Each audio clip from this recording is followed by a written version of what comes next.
इधर नारद जी महाराज ने सोचा कि क्यों ना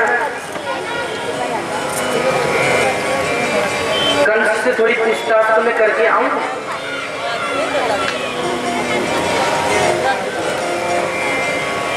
तो कंस के पास में नारद जी गए और कंस से कहा, क्यों कंस, कृष्ण बलराम को कब मारोगे?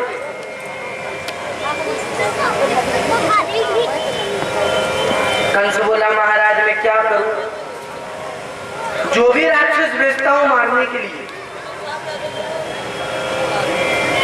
जाते हैं मारने के लिए, खबर मिलती है खुद मर के आ रहा है। हाँ? मैं क्या करूं? मैंने इतने राक्षस भेजे और सारे के सारे राक्षस उन दोनों बच्चों ने मारकर वापस मथुरा के अंदर भिजवा दिया।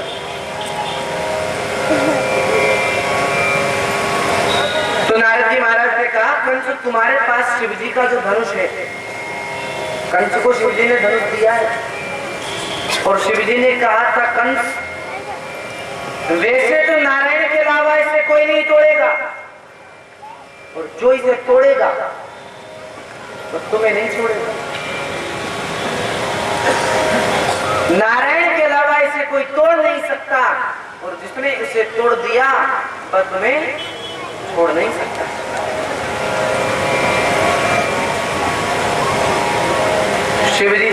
शिव जी का सुंदर धनुष, उस धनुष का तुम मेला रचो, दोनों को बुलाना, धोखे से मार देना, किसको पता पड़े।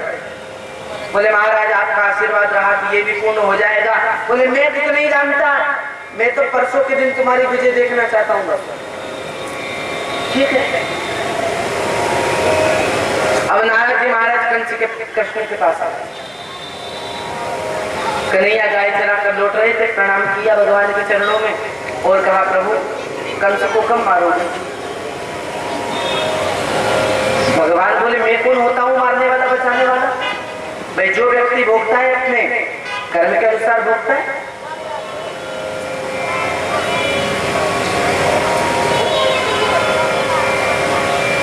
भाई कर्म ही तो प्रधान है, जो भी व्यक्ति भोगता है उसी के हिसाब से भोगता है। कर्म प्रधान ईश्वर चिरागा, जो जस करे उसको बस फल। लेकिन हाँ, अब ये सुनिश्चित है कि कंस के पाप का घड़ा भर चुका है और उसका फूटना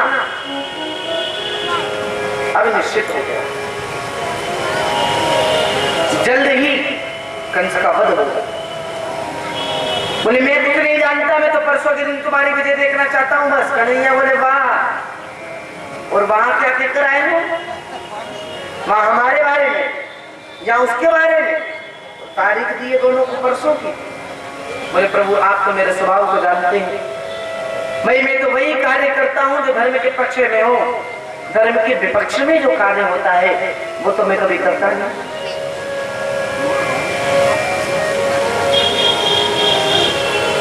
नारद जी महाराज लौट कर चले गए। अक्रूर जी महाराज को कंस ने लेने के लिए भेजा, कृष्ण बलराम, और अक्रूर जी कंस के आदेश पर कन्हैया को लेने के लिए आए। इच्छा तो नहीं है, लेकिन क्या करे?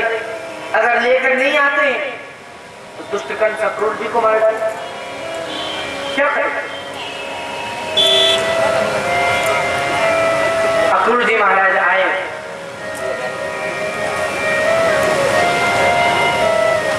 कन्हैया बीच मार्ग में ही अक्रूर जी को मिल गए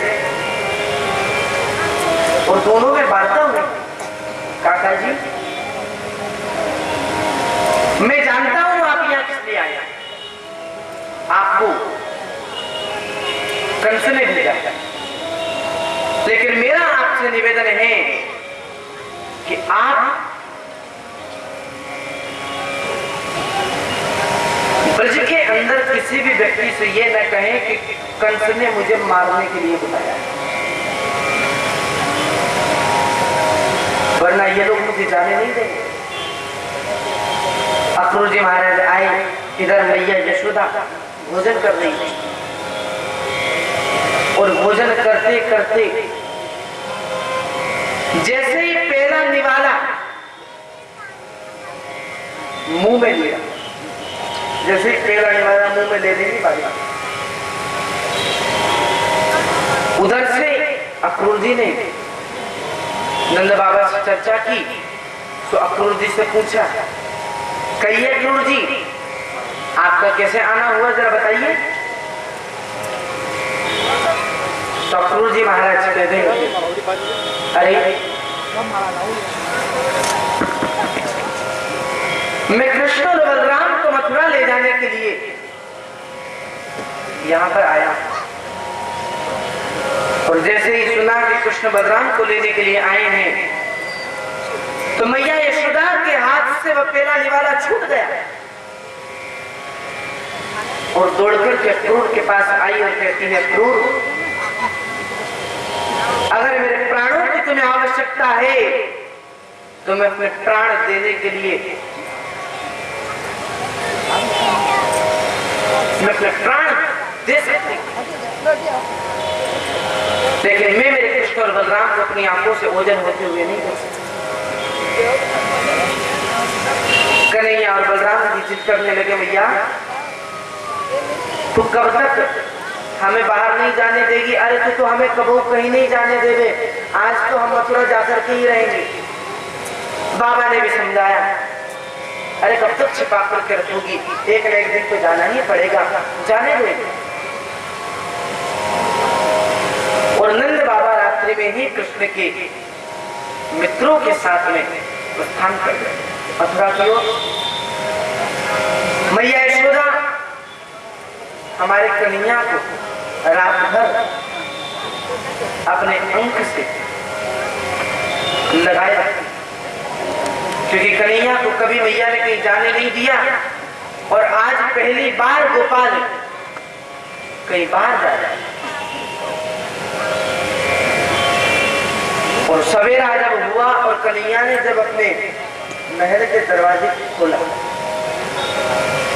तो मानो कन्हैया के मथुरा जाने की बात पूरे ब्रजमंडल में वन की आग की तरह, एक दावाग्नि की तरह फैल गई और लाखों गोपियों के भीड़ भाड़ लगी। नहीं कन्हैया, हम आपको जाने नहीं देंगे। कन्हैया ने कई प्रकार से समझाया और श्री राधे रानी को अपनी मुरली समर्पित की। और जब रथ में बैठकर जैसे ही थोड़ा सा रथ आगे चलने लगा तो मैया यशोदा दौड़ करके आई और रोती हुई दौड़ करके आई और एक पत्थर से ठोकर खाकर जमीन पर गिर गई। कोई रथ रोको, कोई रथ को रोको। कृष्ण बलराम दोनों रथ से कूद गए और जाकर के मैया को अपने अंक में भर दिया। मैया बोली, कन्हैया अरे तू जा रही है, मैं छोड़ के जा रहे हो क्योंकि मैं बड़ी मुश्किल हूँ। एक मिट्टी की मटकी फोड़वे के बदले मेरे तो उखल से बांध दी। अरे मुझे तो आज पता चली लाला कि तू मेरो नहीं, तू तो देवकी को लाला। कन्हैया मैंने तेरे साथ में ऐसी निष्ठुरता की, कहीं तो मुंह को भूल तो नहीं जाएगा। तो कन्हैया के नेत्रों से अश्रु प्रवाह हो चले और बोले, माँ, दुनिया की हर बात को भूल सकता हूँ और तुम्हारे प्रेम को, तुम्हारे वात्सल्य को, तुम्हारे भाव को कभी नहीं भूल सकता। कृष्ण बलराम अक्रूर जी को साथ में लेकर के आए और अक्रूर जी के मन में एक संकोच है कि मेरी वजह से दो निरपराध छोटे छोटे बालक मारे जाएंगे। तो भगवान ने जब ऐसा देखा तो भगवान ने बीच मार्ग में ही अक्रूर को अपने विशुद्ध विग्रह का दर्शन कराया। तब अक्रूर जी को विश्वास हो गया कि ये तो साक्षात प्राप्त अग्निश्वर परब्रह्म है।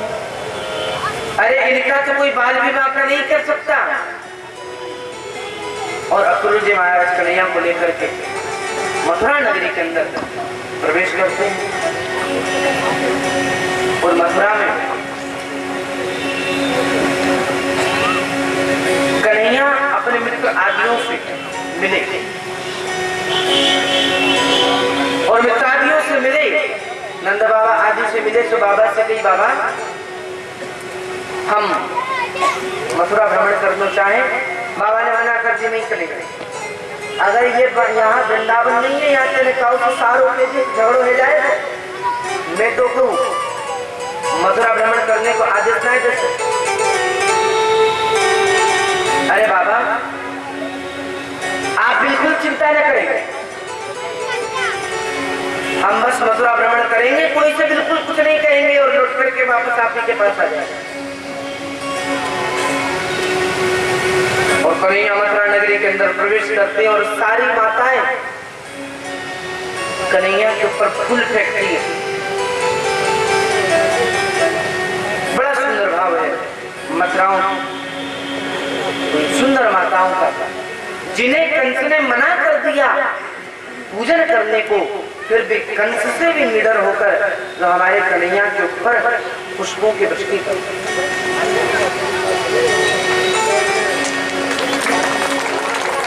राधे राधे गाने को जीजा मुरलिया, मुरली को सुनने को जीजा है, मुरली के सुनने को जीजा है। दर्शन करी मेरे बिहारी, मेरे बिहारी के बड़े बड़े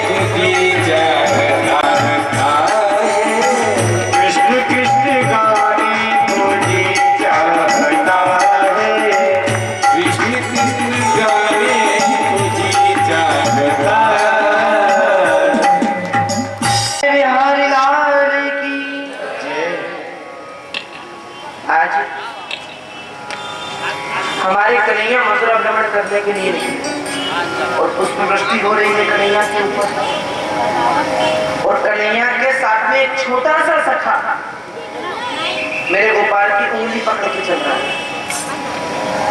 तो बस सखा कहता है, लाला अरे देख मथुरा में आते ही हमारे ऊपर फूल बिक रहे हैं, सोच मामा कंस के द्वार पर जाएंगे तो कितना स्वागत होएगा।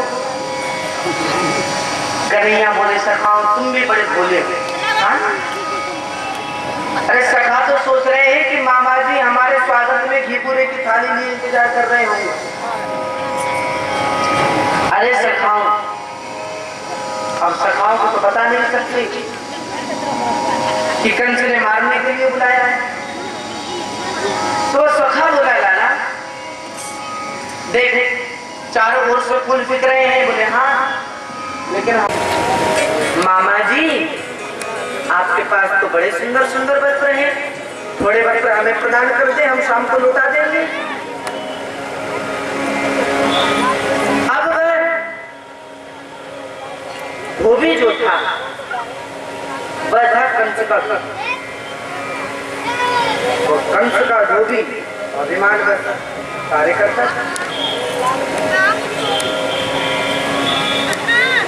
जाओ यहाँ से, जिंदगी भर बेजड़ी की रोटी खाई, पोखर का पानी पिया, महाराज कंस के कपड़े पहनने की जरूरत रखते हो, भागो यहाँ से, वरना जो काम महाराज कंस कल करेंगे अभी हाल कर दूंगा। कन्हैया बोले हम तो तुमसे मामा जी कह रहे। धोबी को बड़ा गुस्सा आया, धोबी डंडा लेकर मारने के लिए दौड़ा। तो वो जो छोटा सा सखा मेरे गोपाल की उंगली पकड़ के चल रहा था, बस सखा कहने लगा लाला आज अपने पूतना मारे, हाथन ने दिखाए दे, पीछे होगी तो हम देखेंगे।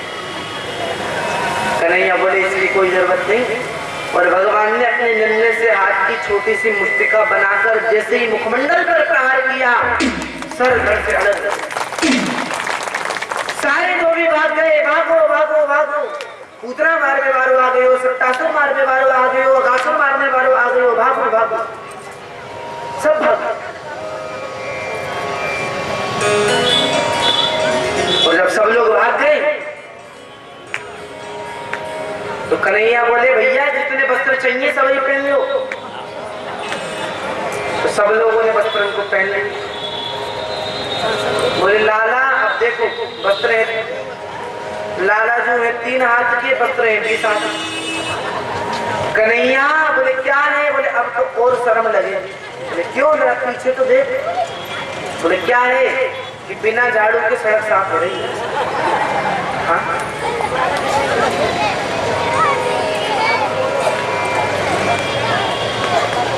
तो एक दर्जी ने बुला लिया, वो कंस का ही दर्जी था, भगवान का भक्त था। दर्जी ने तरीके से कपड़े सिले और सुदामा नाम के माली के यहाँ जाकर माला पहने। अब देखिए वस्त्र हो गए, हो गए, बोलो ना, वस्त्रों की फिटिंग हो गई, माला भी पहन ली। अब कमी किसकी रही? चंदन। सामने से एक बड़ी विचित्र प्रकार की नारी को जाते हुए देखा और हमारे कन्हैया तोड़कर उसके सामने खड़े हो गए। देवी आपका परिचय क्या है? बोले मेरे जीवन का यह पहला दिन है कि किसी व्यक्ति ने मुझसे आगे होकर मेरा परिचय पूछा। वैसे मेरा नाम शैलेंद्री है, लेकिन 3 जगह से मेरी कमर टेढ़ी होने के कारण लोग मुझे कुब्जा कहते हैं, त्रिवक्रा कहते हैं। महाराज कंस को मेरे द्वारा घिसा गया चंदन अति प्रिय लगता है, इसीलिए मैं उनके लिए चंदन घिसकर के ले जाता हूँ। लेकिन आज मेरा मन होता है कि ये चंदन जो है मैं आपको लगाऊं। और कुब्जा ने सब बालकों को चंदन लगाया, सब ग्वाल वालों को चंदन लगाया। और जैसे ही मेरे कन्हैया को कुब्जा ने चंदन लगाया तो महाराज कुब्जा के तो मन रूपी समुद्र में आनंद रूपी हिलोरे उठने लगी। कन्हैया बोले इसने हमें चंदन लगाया, कुछ ना कुछ तो इसे देना ही पड़ेगा। अरे इसे भी तो मानवीय गुणों से जीने का अधिकार प्राप्त होना चाहिए। तो महाराज मेरे कन्हैया ने एक पैर कुब्जा के पैर पर रखा, 3 अंगुल कुब्जा की थोड़ी से लगाए और जरा सा झटका दिया कि परम सुंदरी नारी बना। उसके बाद भगवान जहाँ धनुष रखा है वहां पहुंचे।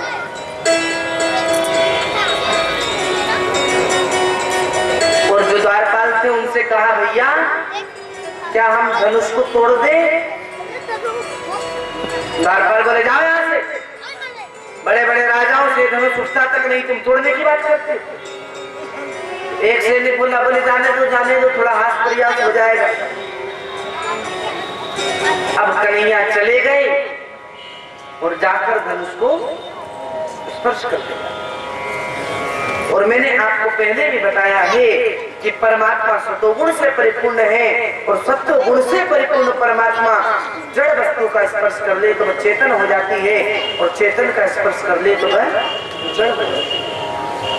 जड़ जो धनुष था उसका स्पर्श भगवान ने किया, चेतन होकर अपने यहाँ हाथ में आ गया और जैसे ही दूसरा हाथ लगाया 2 टुकड़े भगवान ने धनुष के कर दिए।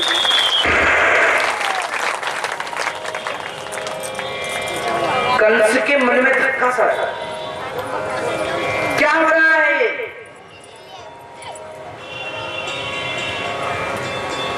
चाणूर बोला, महाराज शिवजी ने जो आपको धनुष दिया था वह कृष्ण ने तोड़ दिया।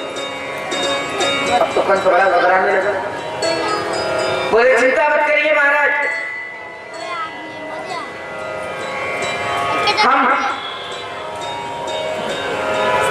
कृष्ण को मल्ल युद्ध में हरा देंगे, आप बिल्कुल चिंता मत करिए।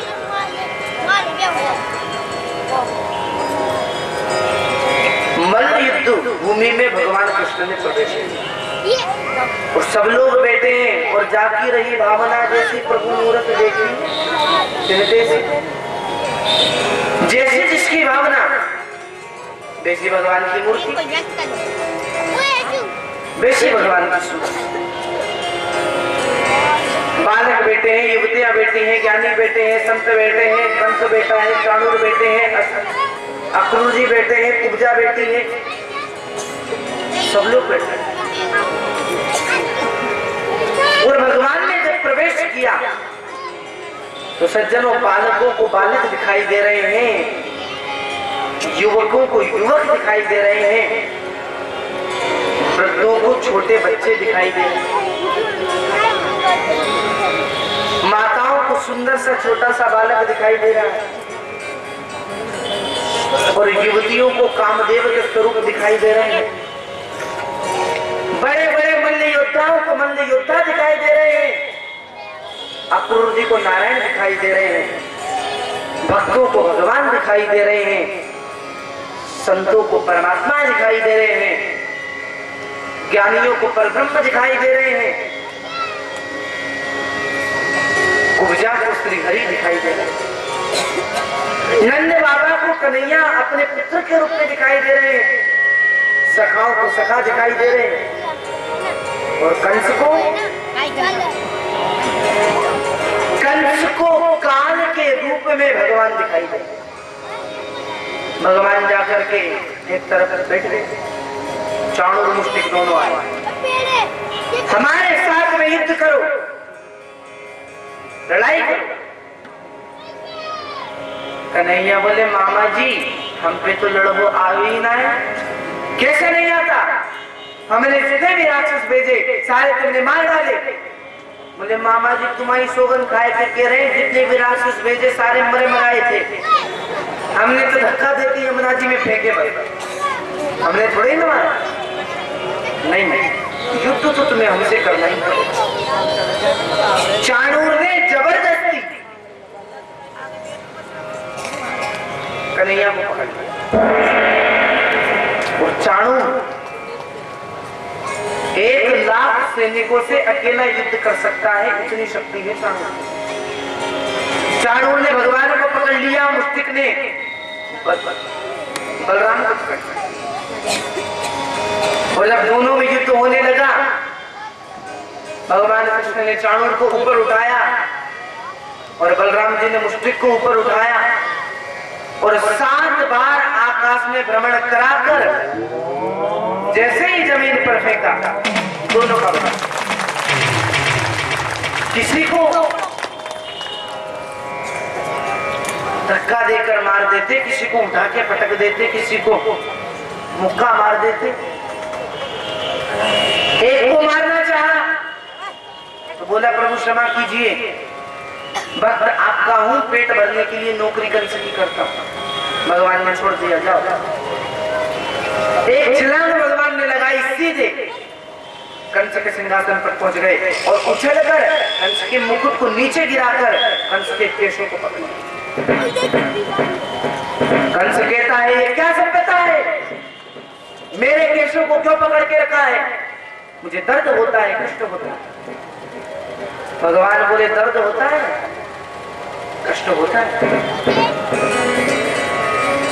आज तुम्हें पता चला कि केशों को पकड़ने से दर्द भी होता है, केशों को पकड़ने से कष्ट भी होता है। आज पता चला। अरे कंस, जाके पग नहीं फटी विवाई, सोका जाने पीर पड़ाई। क्या उस समय मेरी मां को कष्ट नहीं हुआ होगा? आज कहते हो केशों को पकड़ने से कष्ट होता है। क्या उस समय मेरी मां को दर्द नहीं हुआ होगा? अरे कंस, मेरी आंखों में आंखें डाल करके देखो, मैं तुम्हें मुक्ति प्रदान करूंगा, मैं तुम्हें मोक्ष प्रदान करूंगा। कंस तो बड़ा भयभीत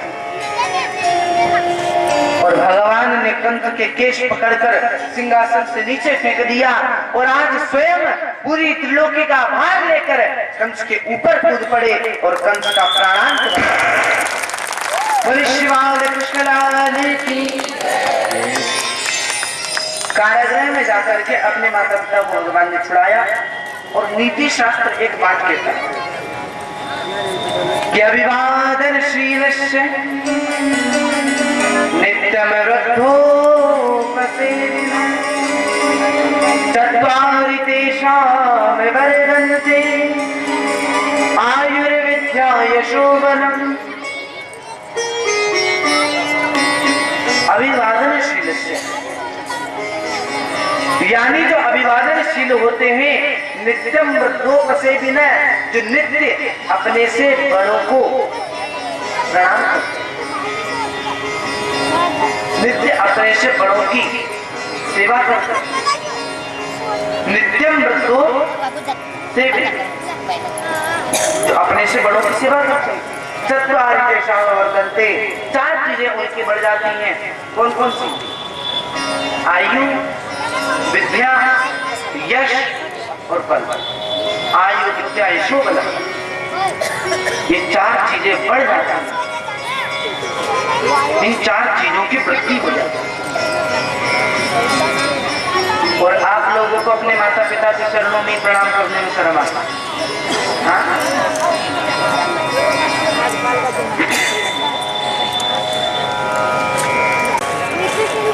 आज उन मथुरावासियों की हंसी को मेरे गोविंद ने वापस प्रदान किया।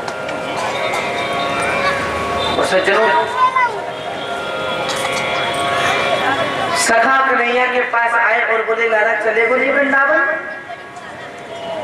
कन्हैया बोले आप सब लोग जाइए और मैं जल्द से जल्द वृंदावन आने का प्रयास करूं। बोले लाला क्या कह रहे हो? एक तो क्या मैया ने क्या कही थी, मैं तो को नहीं जाने दूंगी, लेकिन तुम परसों की कह करके आए हो, इसीलिए मैया ने तो को यहाँ पर आने दी। अब तू कह रहे हो ये नहीं जाऊंगा? नहीं लाला, जानो तो कोई पड़े, चले ना, क्या बात है हमारे साथ चल। बोले नहीं, मुझे यहाँ पर थोड़ा कार्य है, उस कार्य की समाप्ति के बाद मैं जल्द से जल्द वृंदावन लौटने का प्रयास करूं। सारे सखाओं को मानो दिल पर पत्थर रख करके भगवान ने विदा किया। सारे सखा चले गए।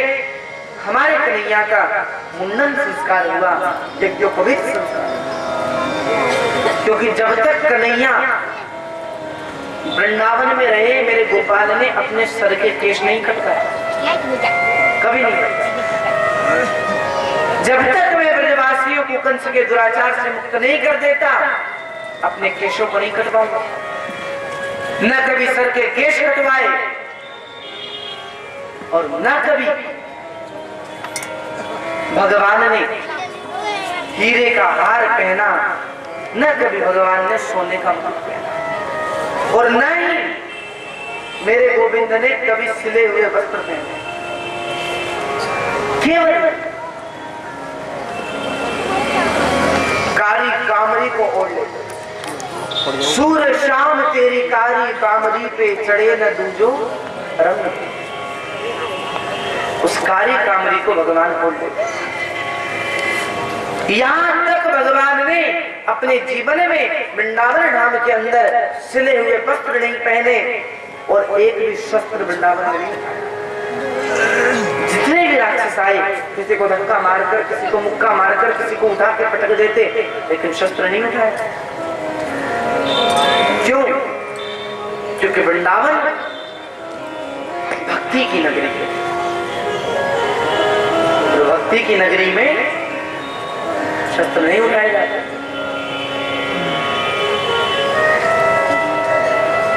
हमारे कन्हैया को गुरुकुल पढ़ने के लिए भेजा गया। सुदामा नाम के ब्राह्मण के साथ मैत्री हुई, गुरुकुल से वापस आए और आज माता देवकी पहली बार मेरे कन्हैया के लिए अपने हाथों से भोजन बना करके लेने के लिए।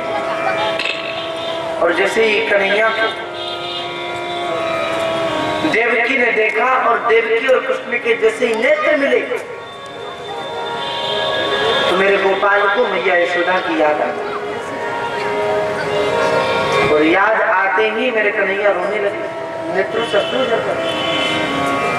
मैया ने खाली अलग रखती वसुदेव जी के पास दौड़ करके आई और कहा कि आज पहली बार मैं मेरे कन्हैया के लिए भोजन बना करके लेकर के गई, लेकिन वो मुझे देख करके रोने लगा। बोले कृष्ण के स्वभाव से तो मैं भी परिचित नहीं, आखिर कैसे मैं कृष्ण के स्वभाव से परिचित हो सकता हूँ? कन्हैया को मैंने भी तो बचपन से नहीं खिलाया। उद्धव जी का आगमन हुआ और महाराज उद्धव जी को भेजा है कन्हैया के पास। उद्धव जी महाराज आए और आकर के कन्हैया के चरणों में प्रणाम किया। हे कृष्ण, जरा बताइए क्या आपको किसी प्रकार का कोई कष्ट तो नहीं? क्या आपको किसी प्रकार की कोई दुविधा तो नहीं? अरे जरा कृपया करके मुझे बताइए,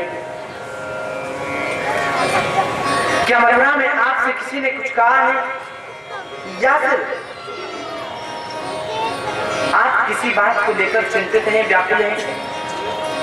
आप एक बार मुझे बताइए।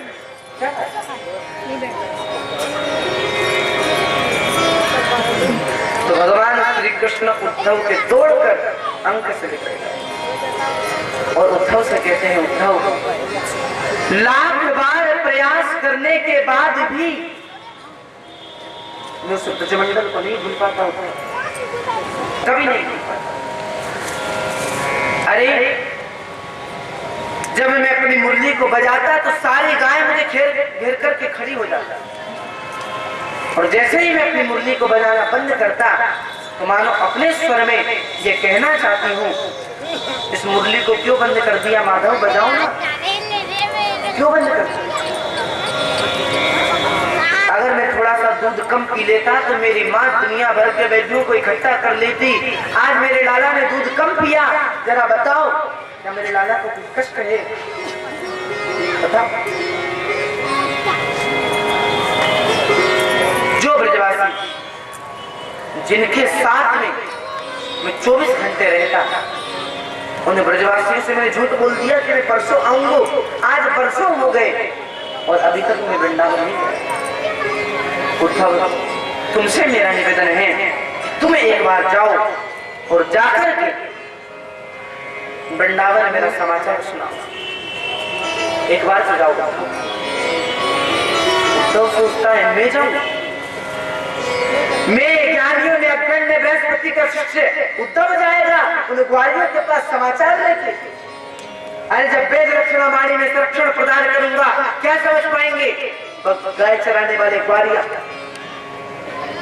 भगवान मन ही मन सोचते हैं, उद्धव ब्रह्मा को भी जिसने वेद सबसे पहले अर्थ करके बताया, उस परमात्मा को जिसने अपनी उंगलियों पर नचा दिया, उसे साधारण ग्वालियर कह सकते हैं?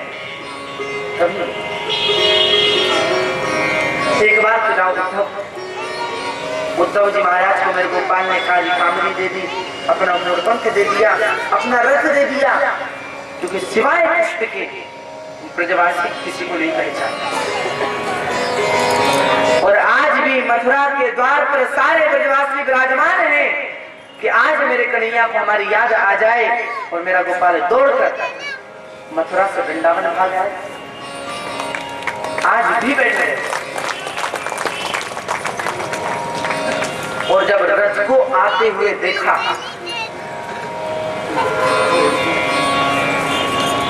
अरे ये तो हमारी कन्हैया करते हैं, हो सकता है रथ में कोई और हो।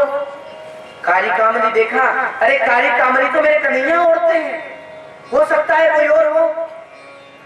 फिर मोर पंख देखा, तब लगा कि नहीं, ये तो हमारे ही कन्हैया हैं, क्योंकि मोर पंख तो मेरा गोपाल ही धारण करता है। और सारे सखाओं ने दौड़ लगा दी, मेरा गोपाल आया है, मेरा कन्हैया आया है।